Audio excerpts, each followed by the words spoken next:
Hey guys, today is the 1st of September and so it's the perfect day to start a new monthly reading vlog. And to start things off, I want to show you what I'm currently reading on the 1st of September. So we're still not quite through the Two Towers of the Lord of the Rings. I'm reading this together with my partner and we have just the teeniest bit left. And I hope that we will finally finish this in September because we haven't been great with reading since August. And it's just such a little tiny bit. So we just have to finish this off together. I'm still right in the middle of this story collection by Ted Chiang called Stories of Your Life and Others. So I have read the first 4 stories and I still have 4 stories in this collection left. And this is science fiction short stories. And one of these is the inspiration for Arrival, the movie, and that's why I picked up this collection. And then I'm currently right in the middle of my audiobook. I have 8 hours left of The Sundown Motel, which is a kind of horror thriller. So right now it's very hard to tell, but it's definitely a ghost story. But I still don't know whether the ghosts are real or not. But they feel very real right now. So yeah, I'm loving this story. It takes place on 2 timelines. We're following a girl in the 80s who ran away from her family, and she ends up in the Sundown Motel and gets a job there as a night clerk.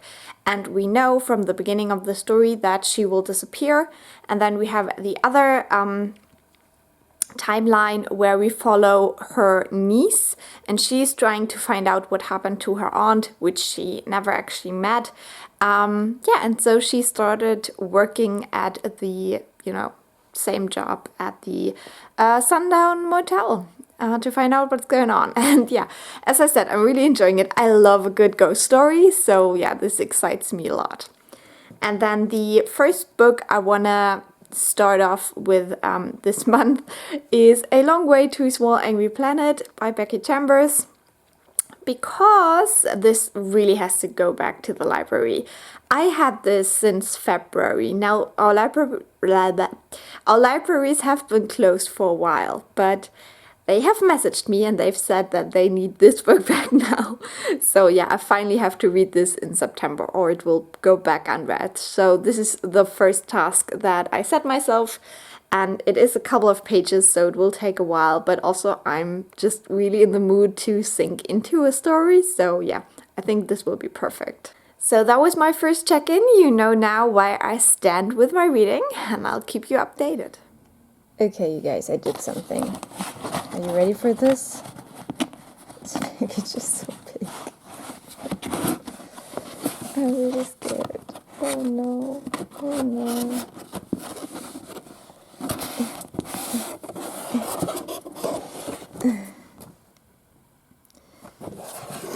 It is a brick.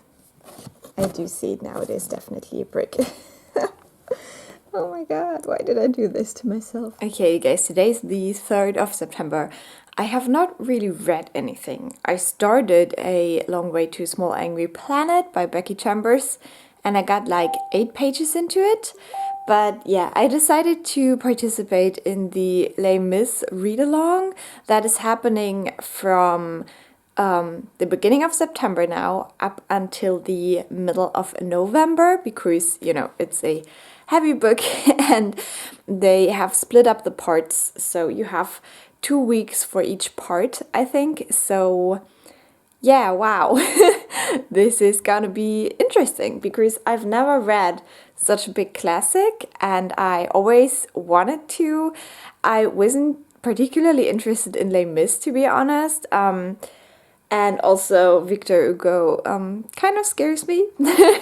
I also have another book of him on my shelves and I haven't read it for a very, very long time. So yeah, we'll see about this. We'll see. Hey guys, today is the 5th of September and yesterday I started Les Mis and I managed to read book 1 of the first part. That's about 50 pages maybe a little bit more. And yeah, the first part of this book is very interesting. Obviously, it's not a lot, as you can see. So I don't know. I feel like this first part isn't really that interesting for the main plot, or I don't know, but I feel like the main character has not even appeared yet. So, in this first book, you're following a clergyman. His name is Monsieur Bienvenu. Please excuse my French, it's very bad. I never learned French, so I can't really pronounce all these names. You're following that clergyman, and I think he's a bishop. I'm not really well versed with the church either, so yeah, whatever. He is someone who really wants to give back to the poor. He thinks that as a man of the church, it is his duty to take care of the vulnerable and, the miserable. And so he gives a lot of money to the poor, and he lives a very Spartanic life so he can provide for others, and he really is the odd one out, so usually the other bishops are always a little bit confused by his views and stuff like that. And we have a lot of interesting discussions in this first part already. For example, he's discussing with a politician who is very rich and who says that religion is just something for poor people because they have to believe that something better is coming because they have such miserable lives, but that when you're rich, you don't really need God and you don't need religion because that is all just fake. And he also has a very interesting discussion with one of the revolutionaries. Now, this is set in a weird time part of France because you have the French Revolution, and then after the French Revolution, something I actually didn't know that well, is that they had a restoration period where the monarchs got the rule over France back. And this first part is set during this first restoration phase. I'm sorry. And so he's talking to this old revolutionary who's about to die, and they're discussing, the revolution, and there were some really, really strong parts that I also read to my partner because they were so transferable to the Black Lives Matter movement right now, because there's all these peaceful protests, but there's also events where there's looting and stuff is destroyed. And in this discussion with the revolutionary, they talk about how revolution is something forceful and something that can't happen without being violent, and that history and the future will decide whether humanity comes out better after the revolution, kind of, and that you can't judge the revolution for being violent, but that you have to judge after it whether it was kind of worth it. And I really felt that. So yeah, very, very interesting first part, but as I said, it doesn't really feel like it fits into the whole narratives too well yet. So yeah, I'm interested to see where book 2 goes now, and I definitely want to finish that today. But yeah, it is Saturday, and all I've done so far is editing my August vlog, which is hours long again, and catching up on some YouTube. So yeah. This program was directed by Scott Cresswell. Executive producer Orly Moskowitz. Audible hopes you have enjoyed this program. Hey there guys, I feel like I haven't updated you at all this week. Today is the 11th of September, and it is way overdue that I talk about my reading. Now, first off, the first thing I did since I spoke to you, I think, is I finished part 1 of Les Mis, and now I have a little bit of a reading break because the next part 2, is starting on the 15th, or no, the 14th? The 15th? I'm not quite sure, but next week. So I will not read any more of this for now.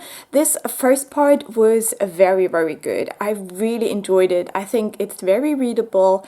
It really captures your attention. There is some suspense going on. and it's also quite tragic. So if that sounds good to you, I think you will really enjoy the first part of Les Mis.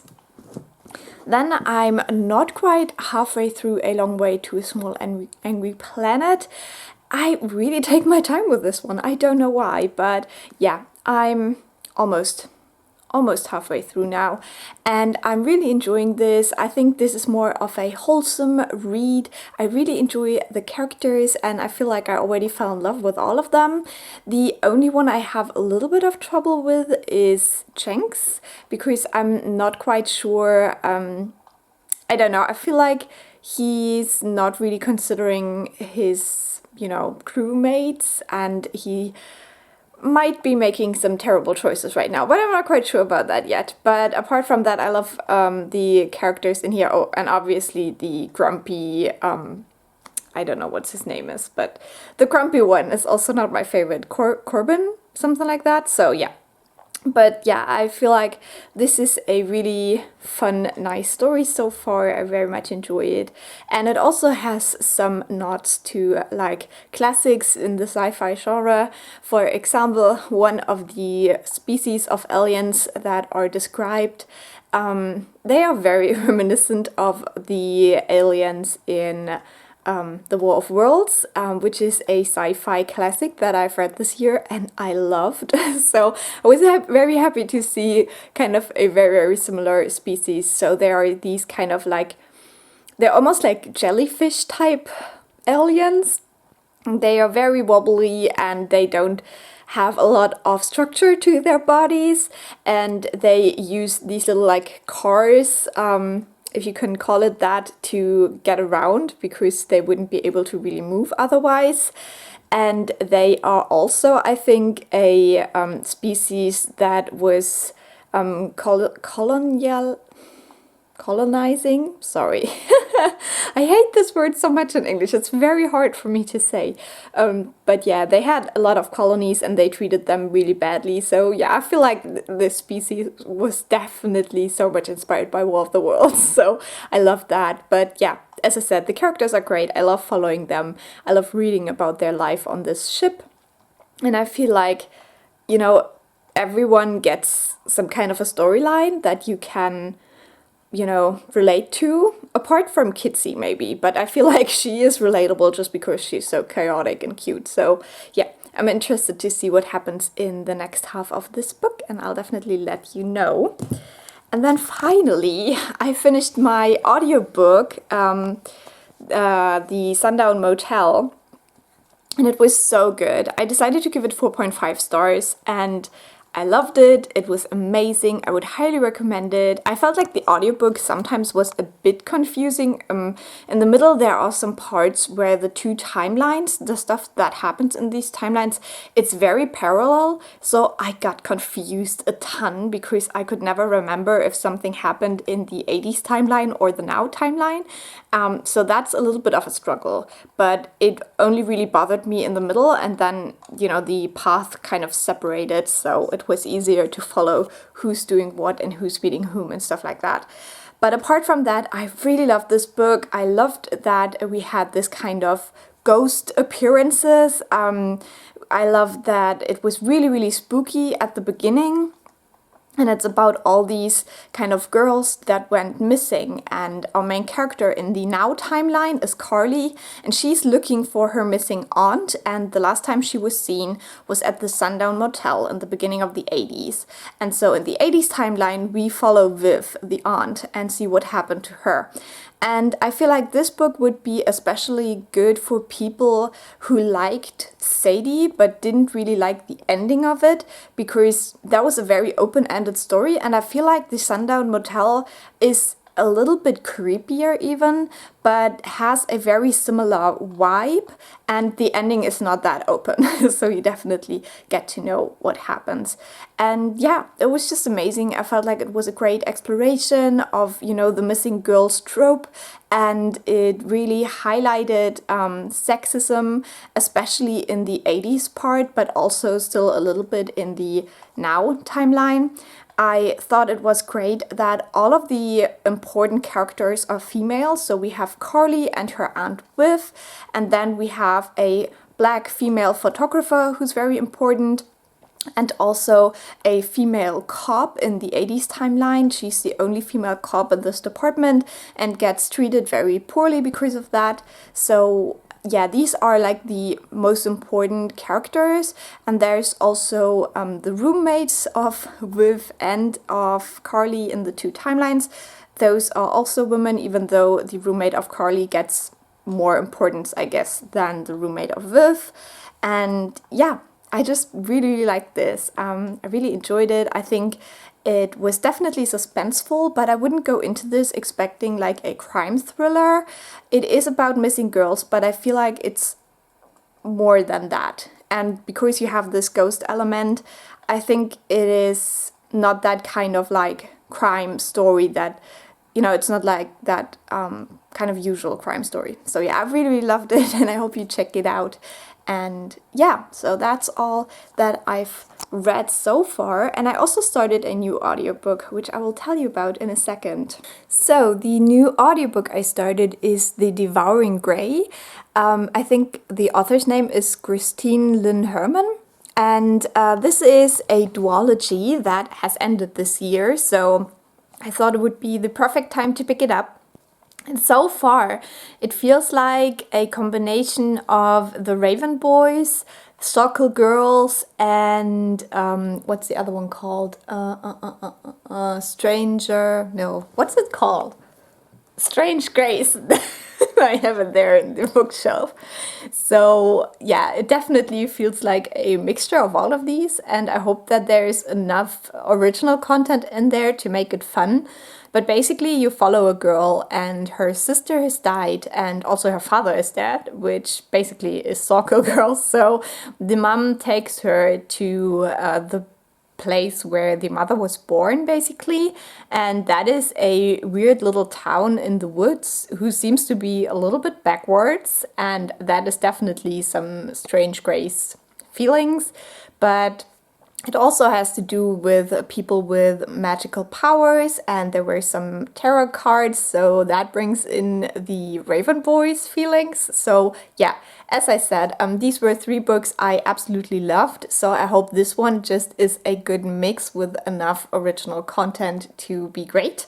So we'll see. I'm only a half an hour into this audiobook, so I can't really tell you anything else. So it's time for another update. It is the 13th of September today, and last night I finally finished A Long Way to a Small Angry Planet by Becky Chambers. I decided to give this book 4 stars. I really enjoyed it. I think that the character arcs are super intriguing. I really loved seeing these kind of people just living their lives on this spaceship. And yeah, the only thing that keeps me from giving it more stars is that I think, for one, this wasn't the book I needed right now. I enjoyed it, but I feel like it was a little bit slow for what I wanted, because I'm getting into my October mood and I just want, you know, more fast-paced creepy stories. So this is more, you know, slow, beautiful, sweet, wholesome, even though at the end it got quite intense, to be honest. But I felt like throughout the book there were problems, but they were always dealt with quite quickly and in a very rational manner, almost like a bureaucratic manner, which I thought was fun. But yeah, it's just not you know, very fast-paced, action-packed stuff like that. There's no drama and stuff like that. So yeah, but there is definitely a lot to these characters, and there is tragedy, and there is kind of a very threatening scene at the end and stuff like that. So yeah, I very much enjoyed it, and I think everybody should read this. And yeah, the only thing that kind of bothered me is that it was very easy to distract me while I was reading this, because it just didn't keep my interest in a way that I wanted it to. And so yeah, 4 stars for this. Absolutely amazing, fun times. And then I started Mexican Gothic today, and I'm only 4 chapters in so far, but I'm very much enjoying it. The fourth chapter ends with a nod to the yellow wallpaper, which I found very funny. So yeah, I'm intrigued to see whether we have a couple more of these kind of mentions. And apart from that, I really like the look at eugenics that we get in here at the beginning of this novel, and I'm intrigued to see whether this will play a role in the rest of this book, because I think this is a topic that we need to talk about more, that we have to, call out when people still have these thoughts in the backs of their minds. And I think with this whole racism theme, we have never really overcome this. I always feel like because Nazis obviously took eugenics to the next level and killing off tons of people, mass sterilization, stuff like that, that it was kind of brushed under the table for many countries, but these kind of views and the whole science that was behind it, it existed in a lot of countries. A lot of scientists were, on the side of eugenics and thought that this was a great idea to pursue. And I feel like, the world has never really dealt with it enough. Just seen that obviously horrible things can come from it, and then they just stop talking about it. Maybe I'm wrong about that, I don't know, but that's what it feels like to me. So it was interesting to see it pop up in this novel.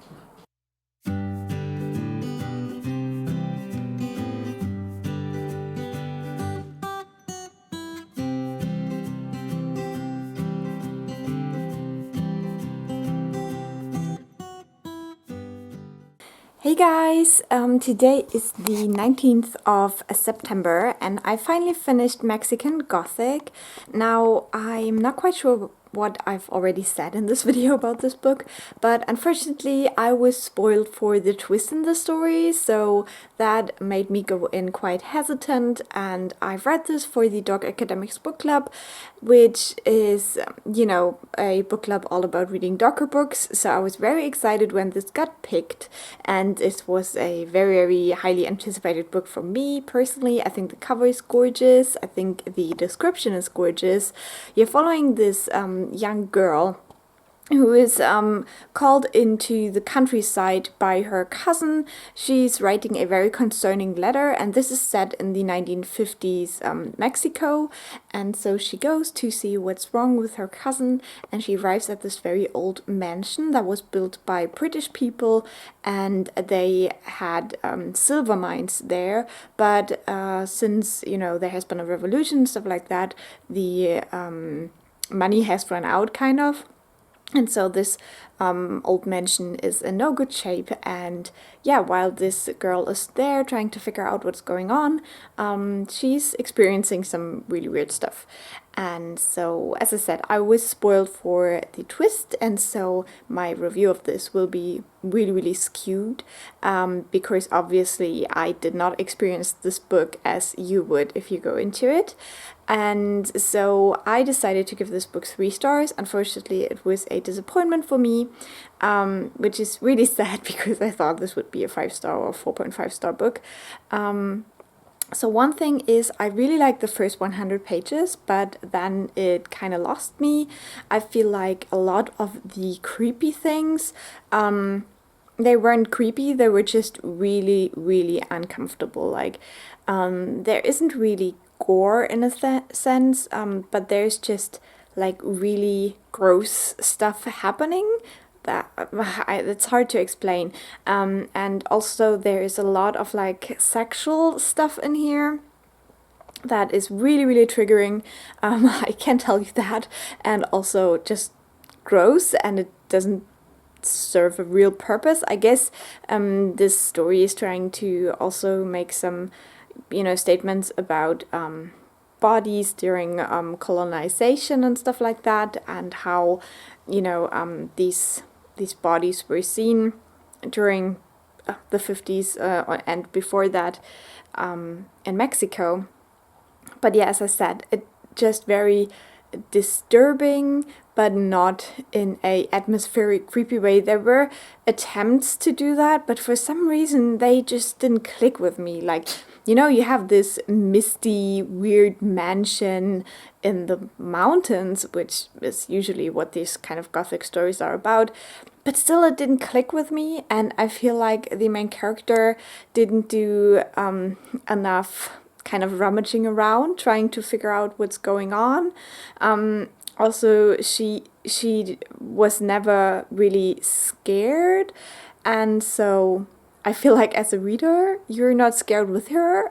She's always like, well, there has to be an explanation for that, and as I also knew the explanation for it because I was spoiled, I guess, yeah, it just didn't click with me, and it's so sad. It's really, really sad. But yeah, so that's what I have to say about this. I think the main character is really interesting in the beginning, but then she completely loses her character and she just exists to tell the grossness. And then also, there were a couple of very interesting, discussions about eugenics, is that how you say it? And also, keeping, a race clean, kind of. So I thought there would be interesting discussions, but then these themes were just completely dropped or turned into a metaphor that I didn't really get. So yeah, sadly. But the next thing I want to do now, reading-wise, is get back into Les Mis and read the second part. So this is the Cosette part. So today is the 21st of September. The lighting is really weird, I'm sorry. And so tomorrow is officially the beginning of fall, which is great. And I'm very excited for that. But I wanted to mention that I read a little bit more in Les Mis. I now finished the part about Waterloo, which a lot of people in the Discord chat thought was very boring, but I actually enjoyed it a lot. I think the discussions that Hugo starts there are very interesting. He's talking about how the generals are not the ones who win the war or the battle, but it's chance and also some kind of god. So I thought that was very interesting because he can really show how little small details could have changed this whole Battle of Waterloo, but it didn't. So he says it's kind of like a roll of the dice. And he's also discussing how the future of Europe depended on Napoleon losing this battle and in the end losing the war, and how, modern day Europe wouldn't have emerged if that didn't happen. And that's also a very interesting thought, because obviously Napoleon came out of the revolution in France, but I feel like if he would have, taken over a huge part of Europe, as was his plan, it would have changed things dramatically, because he turned this kind of ideal of the French Revolution into kind of like Roman Empire logic, and he tried to defeat a lot of the regional kings and stuff like that of the time. And yeah, he corrupted that idea, I guess, for his own gain, kind of. So yeah, it was a very interesting discussion and I enjoyed it actually, but I'm also excited to go into the next sections now to see what happens with our main characters next. And so yeah, I will focus on Les Mis now again. I want to read the second part and possibly also the third part before October starts. So we'll see how I do with that. I also have only 2 hours left of my audiobook, The Devouring Grey, and I feel like that things are happening very quickly now, and there are new alliances kind of, and it's now easier to see what's going on there. And yesterday I was like blown away because there were some big twists and I felt like, oh my god. I think this book is still only like a 3.5 star read for me, but it's very entertaining. There's just some things that irk me with it, but I'm really interested to see where it goes, and I think I will listen to The Deck of Omens right after that. So transitioning nicely into October with that, and I can't wait to see how it all works out in the end, because yeah, people are messed Produced up. by arrangement with Disney Book Group. Thank you for listening. Audible hopes you have enjoyed this program. This is Audible.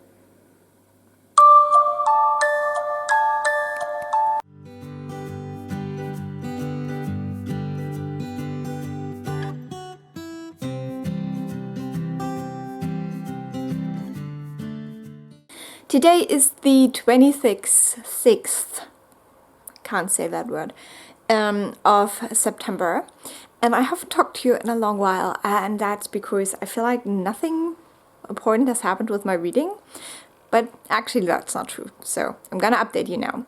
You saw me finish my audiobook, The Devouring Grey, and I liked this book. It was okay. I decided to give it 3.5 stars. This is basically a mixture of Soccer Girls, The Strange Grace, and The Raven Cycle. So if you like these kind of books, I think you will totally enjoy this duology.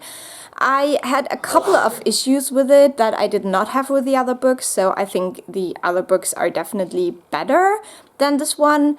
And I feel like one thing that really bothered me is like in the first third or even half of the book, every character that pops up is described as being white.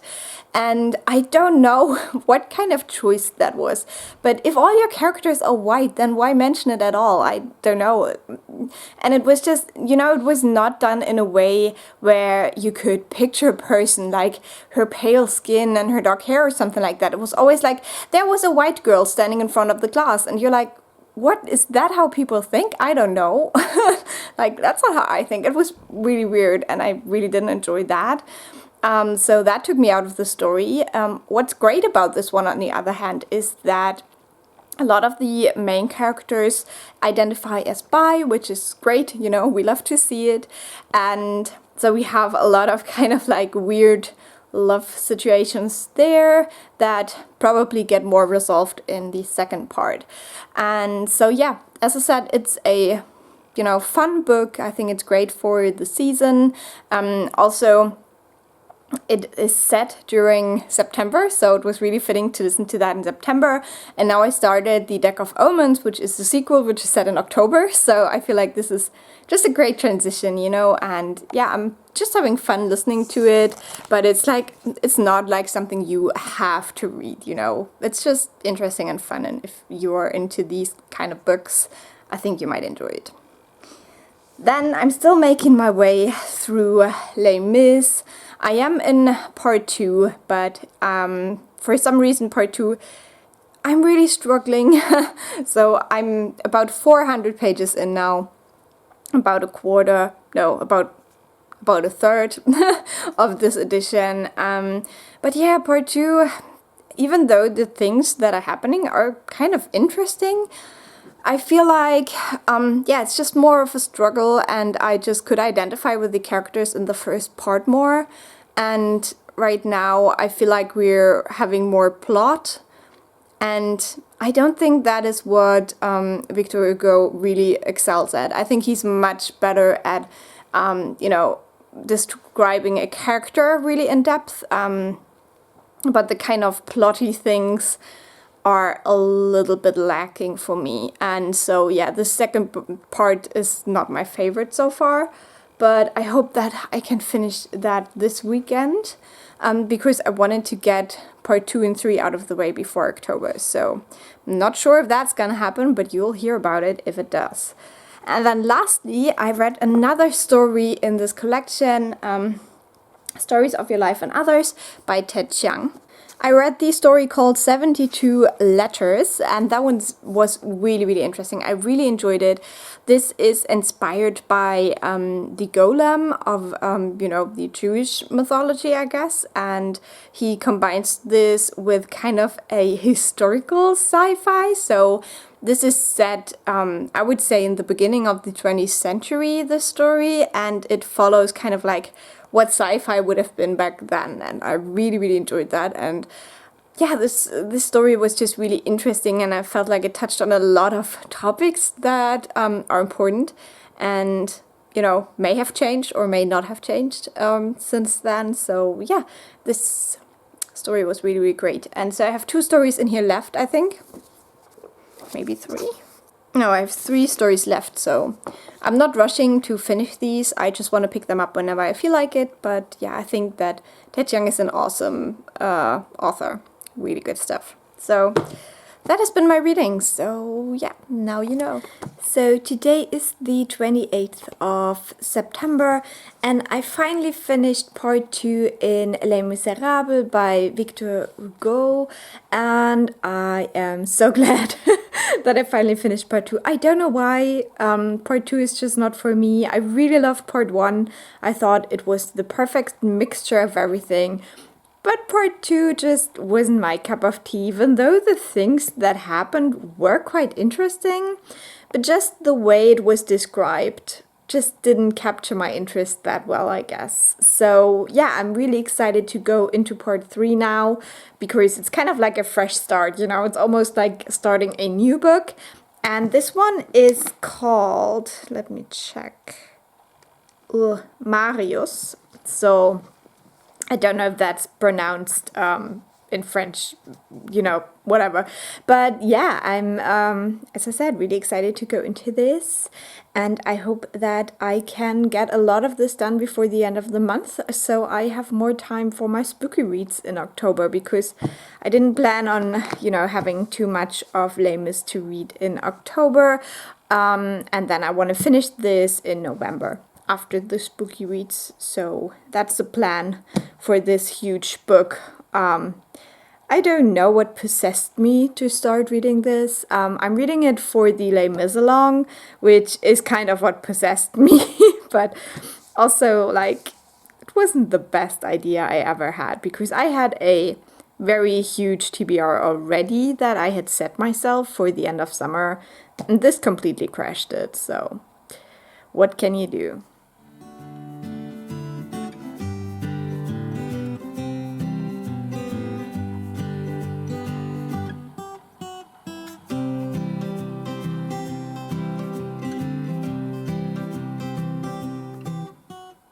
So September has ended. Today's the 1st of October, and this is the end of this vlog part.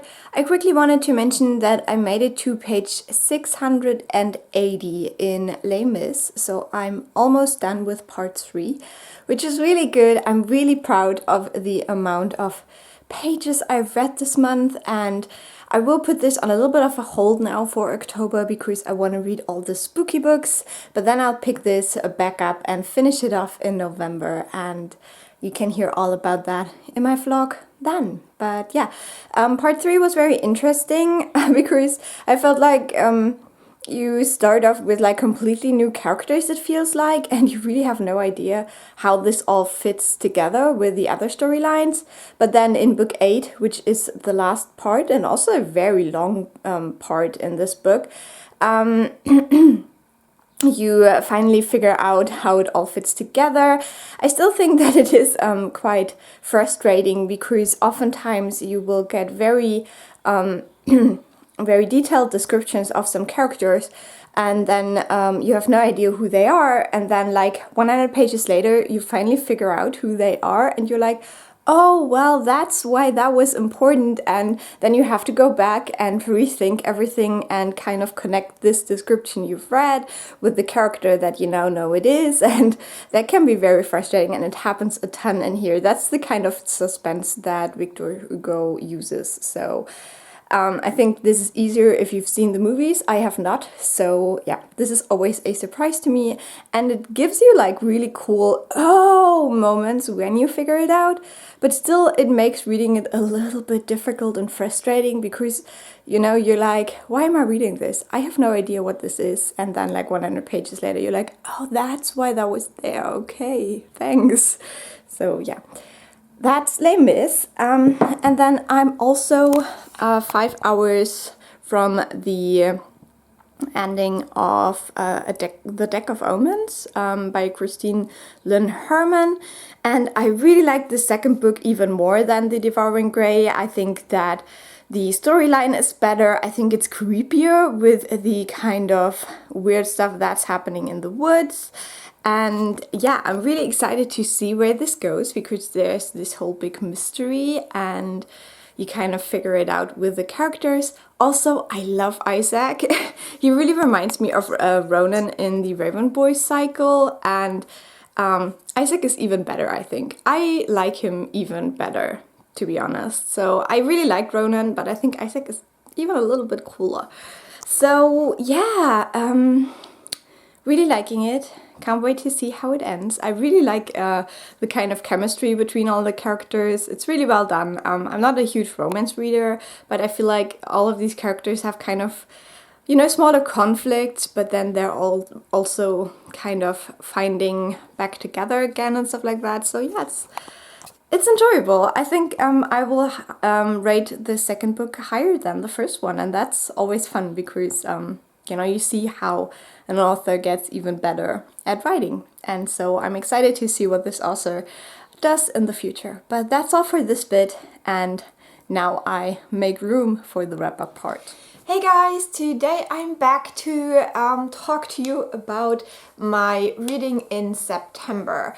I am very excited to, you know, finally be in the autumn mood. I feel like summer is my favorite season, but with the whole COVID thing, I didn't really do anything that I love doing in summer, so it completely felt wasted to me, to be honest. And I hope that, you know, with autumn being more cozy, staying at home in a blanket, reading and stuff like that, I will get so much more out of this season this year. So yeah, I'm excited we're in autumn, and I want to talk to you about my reading. You've already seen the vlog part, or maybe you just skipped.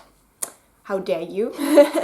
So I haven't read too many books this month, but I still have read a lot, and I'm actually quite proud of what I did read. So let me tell you all about it.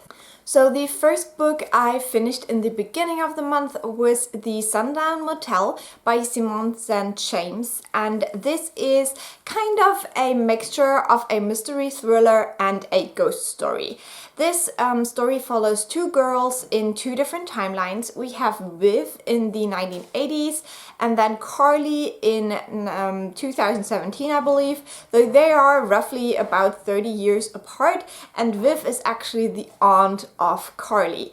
And Viv is a girl who runs away from home because she has problems with her mom, and she's just sick and tired of her family living in a rural part of the US, and she wants to go to New York City. But on the way there, something happens, and she ends up in a small town called Fell in, I think, the state New York.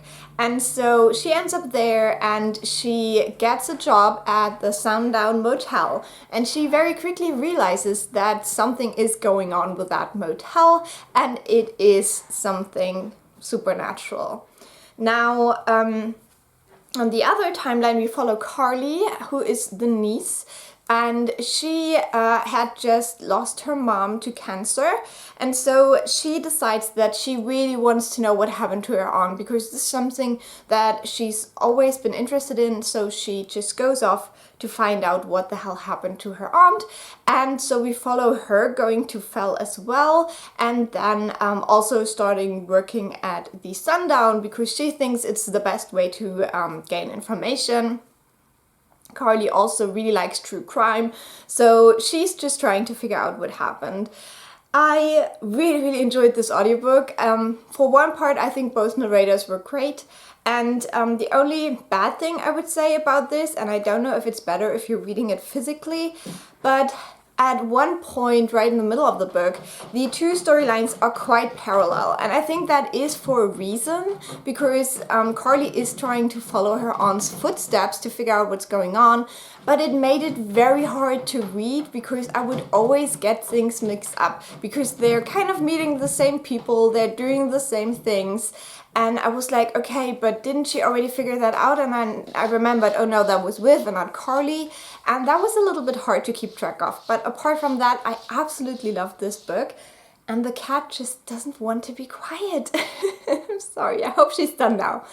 So yeah, I gave this book 4.5 stars. I would highly recommend it. I loved the kind of supernatural aspect in it. I loved the storyline.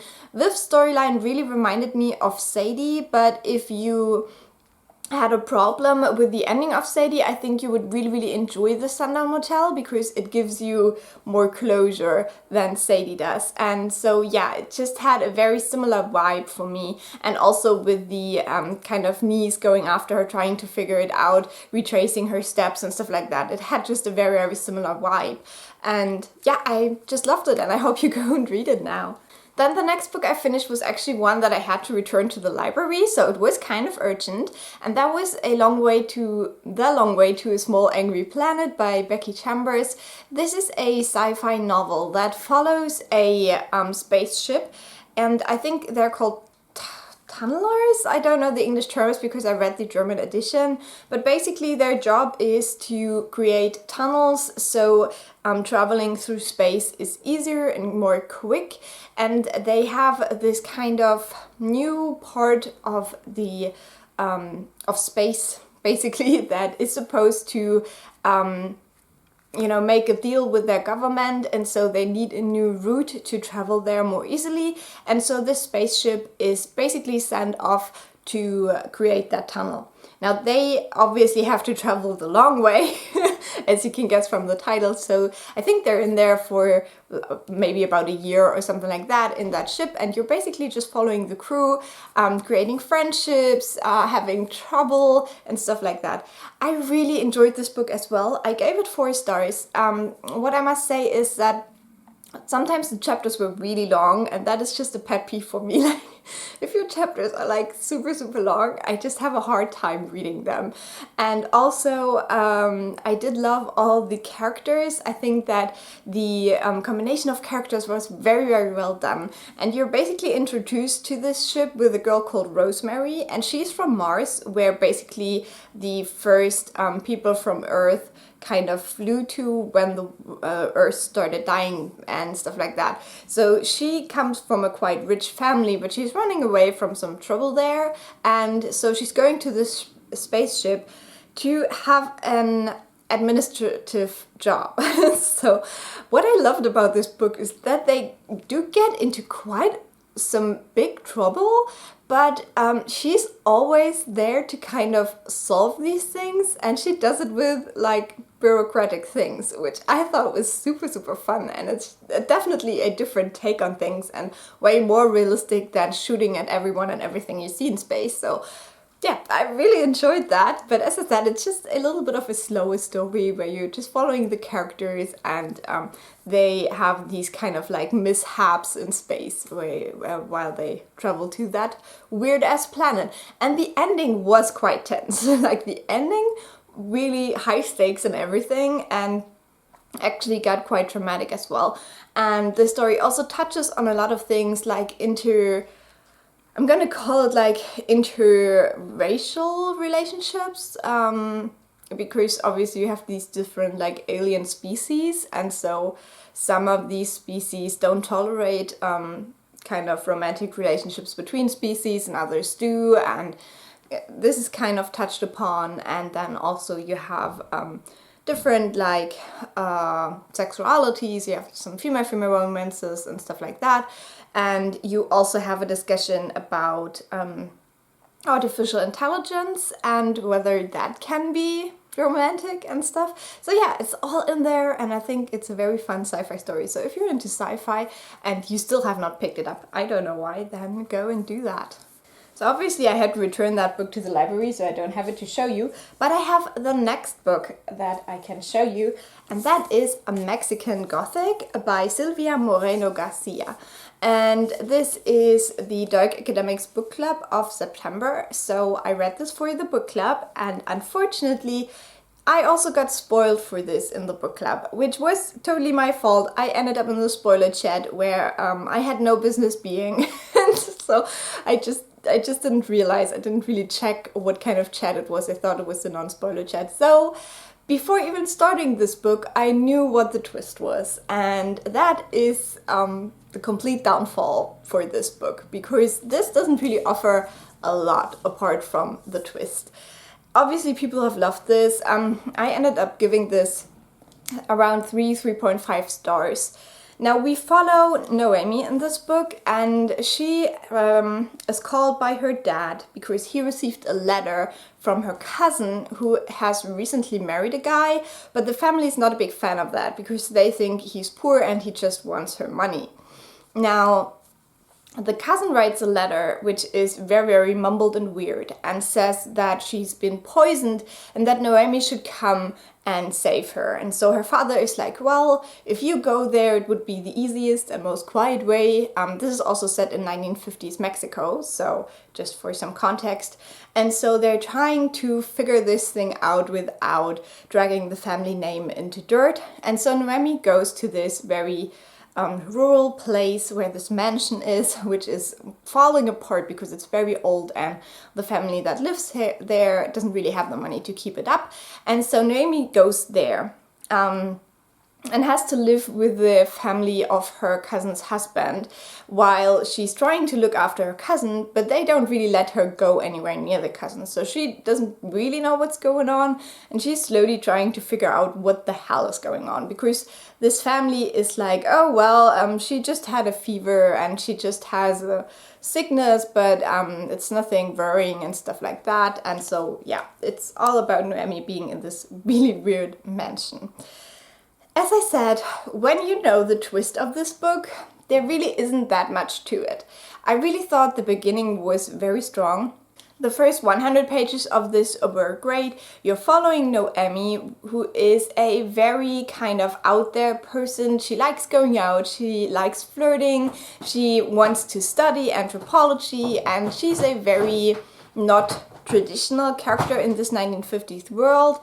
And that was so cool. And then also when she starts getting to that mansion, there is a lot of talk about eugenics, and this family that she gets to is really weird and really creepy, and they believe in like kind of clean blood and clean genes and stuff like that, but also talk about broadening the gene pool basically by bringing in some new blood, as her cousin, for example. And so this is all like really gross and really weird, and you feel really uncomfortable reading how Noemi is treated by this family who's originally from Britain, and she is a Mexican girl. So you really have that kind of tension there, and it's really gross.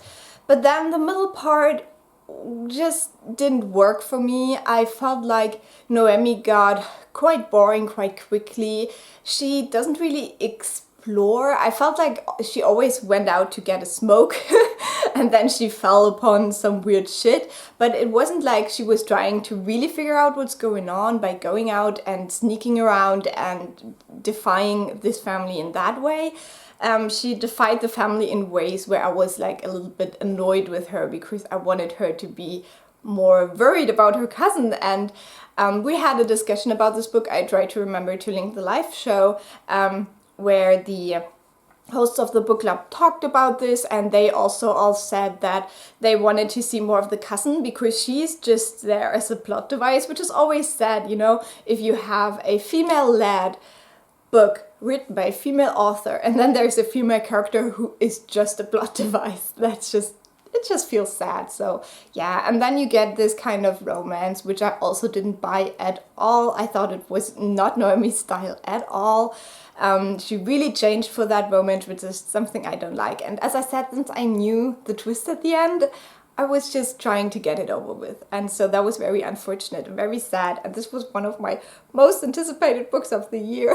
And I'm so sad about it. But it's okay. It's okay. Then next I finished another audiobook, and that was The Devouring Grey by Christine Lynn Herman. And this book is basically a combination of Sawkill Girls, Strange Grace, and The Raven Cycle. Now, I have enjoyed all of these books that I've just mentioned, and so I also enjoyed The Devouring Grey. I feel like it lacked a little bit of you know, that feeling that this is something new and fun. It just felt like a repeat for most of the book. Still, I enjoyed it. I gave it 3.5 stars. I'm actually listening to the second part right now, and I think it's much better. So I think it's still worth it, you know, reading The Devouring Grey, even though it's not the most unique thing. I think it gets more unique as you go. And yeah, I really like the characters in this one. You're mainly following this new girl. Her name is Violet, and Violet just lost her sister, which she had a really close bond with, and so her mother decides to go back to the town where she originally came from, but Violet has never been there before. So they go back to that town where Violet's aunt still lives, and this town is really odd. It's called Four Path, and there's basically 4 founder families, and Violet quickly figures out that something is going on with these founder families, because actually they all have magical powers and they are there to save the town. But at the moment when Violet gets there, they're failing terribly. And so yeah, this book is basically going into the depth of this. The thing that is threatening the town is kind of a monster who was kind of forced into this other realm and tries to come back into Four Path and stuff like that. So yeah, it's really fun. Just kind of like this creepy YA story, and I really like listening to it on audio. I think that's a great way to consume this book. And as I said, 3.5 stars, fun story. If you're still looking for some Halloween reads, I would highly recommend. And then the last book I finished is kind of a cheat, but it is The Two Towers by J.R.R. Tolkien. I am rereading this series. I'm currently reading it in the way that I read it aloud to my partner, because he has never read the books. And so we finally finished the second part. We managed to read quite a lot of this during the Lord of the Rings read-along that was going on, and then when this was over and we still hadn't finished the second book, we kind of fell into a little hole and just did not continue with it, which was weird. But now we finally finished it. We had like 2 chapters left, so it was ridiculous. But I love this book. I would say I can't choose a favorite of the series. Like, each book is as great as the other one. I love following all of these characters, and I just loved being back in that world, which I haven't reread these in a while, so it was really good. And yeah, now we can go into the third book. Maybe we can finish it this year, I don't know. Probably not. I know myself, I'm lazy. And so yeah, 5 out of 5 stars. Perfect reread, love it. Okay, so I just told you that I didn't read too many books, but I'm still quite proud of how much I've read, and that is because of this book. I decided on a whim to join into the Les Mis-along. I don't know why. I've never seen the movie, I've never heard the songs, never seen the musical. I don't know anything about Les Mis, apart from that it is probably something you should read if you're studying kind of like social inequality, which is what I do. So yeah, I decided to use this read-along, which is going on for 2.5 months. So it started in September, goes all through October and finishes in November. So yeah, I'm using that as a reason to read this. I have almost finished the third part. I will actually do that today on the 1st of October, so I get it out of the way. Then I will take a break from this. But yeah, I read pretty much more than half of this in a month, which I think is impressive considering that I also read other books. So yeah, I'm pretty proud of myself. I'm really liking this book. I would say right now I'm between a 3.5 and a 4 star. Victor Hugo really knows how to annoy me, to be honest. So this is 5 parts. The first part is called Fantine, and there you follow Fantine is a character. She's a girl who gets pregnant from a man she's not married to, and then tries to survive basically. But in this first part you get introduced to a ton of characters, and I guess the main character of all of this is Jean Valjean, something like that. My French is terrible, I'm sorry. And he is an ex-convict, and he is now released back into the world and has to deal with this huge stigma. And also he really lost his faith in humanity because all he did was supposedly steal an apple or something like that. So something very, very minor, but he was in prison for that like 14 years because he always tried to escape, and then they caught him again, and then they would always put on more onto his sentence, basically. And so now he's out, and he is just trying to get back into life, and you're basically following that, but also a lot of people who shape his life and who have impact on his life. And so the first part, it's basically about two characters who have a huge influence on his life. One is what was he? A bishop? Something like that. I forgot. I always get confused with all these like clerical things. And the other one is Fantine. And so you get to know Fantine's story in this first part as well. And the second part is called Cosette.